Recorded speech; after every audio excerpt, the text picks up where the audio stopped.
Donald Trump a pass on or flexibility on. Replacing Antonin Scalia on the Supreme Court is one of them.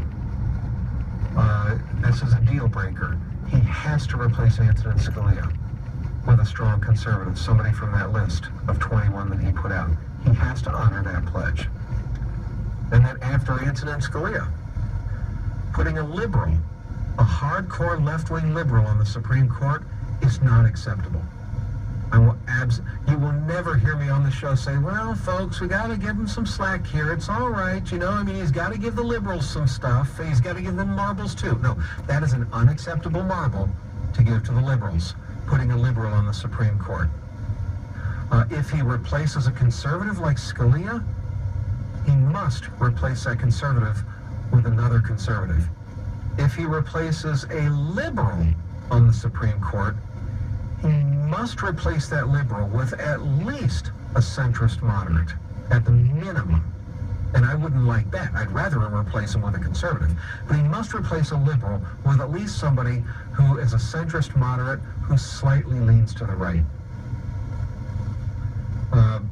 It's not acceptable for him to replace Ruth Bader Ginsburg with an equally liberal. That's not acceptable. That's not a marble that I can give a pass to. Okay? His policies and decisions that he makes, they must be mostly conservative. They can't be mostly liberal. They have to be mostly conservatives. Conservatives need to get more marbles than liberals do. It's that simple, folks. And I use marbles as the analogy. There are certain marbles that liberals cannot be given. And Supreme Court justices are the main ones, all right? So, now, also pro-life issues. I'm not saying that Donald Trump has to be the most aggressively pro-life president ever in history. That's not a realistic expectation. But his policies must be more pro-life than pro-choice. I expect that he's going to throw some bones to the pro-abortion crowd. Here and there. He's going to give them some marbles. But their marbles have to be fewer and much smaller than the marbles that he gives to the pro-life side. Okay? This, to me, is a realistic expectation to place on Donald Trump. Now, the AP story, here's what they say, quote, President-elect Donald Trump is considering a woman to fill, or is considering a woman and an openly gay man to fill major positions in his new leadership team. History-making moves that would inject diversity into a Trump administration already facing questions about its ties to white nationalists. Oh, give me a break. That's the whole Stephen Bannon thing. The incoming president is considering Richard Grenell as United States ambassador to the United Nations.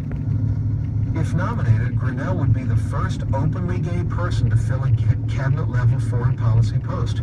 Grenell previously served as U.S. spokesman at the UN under former President George W. Bush's administration. At the same time, Trump is weighing whether to select the first woman to serve as chairman of the Republican National Committee. On his short list, Michigan Republican chairwoman Ronna Romney McDaniel, former sister-in-law to Mitt Romney. Now, folks, I think it would be really smart for Donald Trump to name a woman to head the Republican Party. I think that would be really, really shrewd and smart.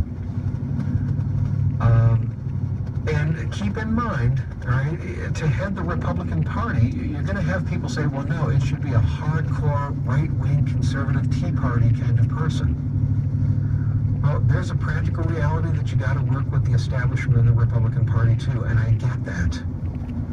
Now, as far as naming Richard Grenell to U.S. ambassador to the United Nations, this would be a controversial decision.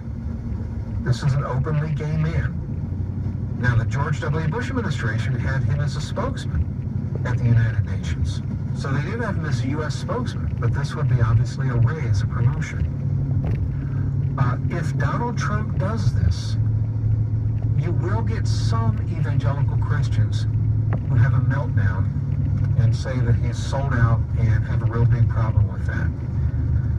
I'm going to level with you folks. I wouldn't necessarily have that much of a problem with this because the U.S. ambassador to the United Nations is not a powerful position as far as public policy in the United States. And so, in other words, if there's any position that you're going to give a token openly gay person to in a position, you want a position that's not going to have carry that much weight in U.S. policy, and this is one of them.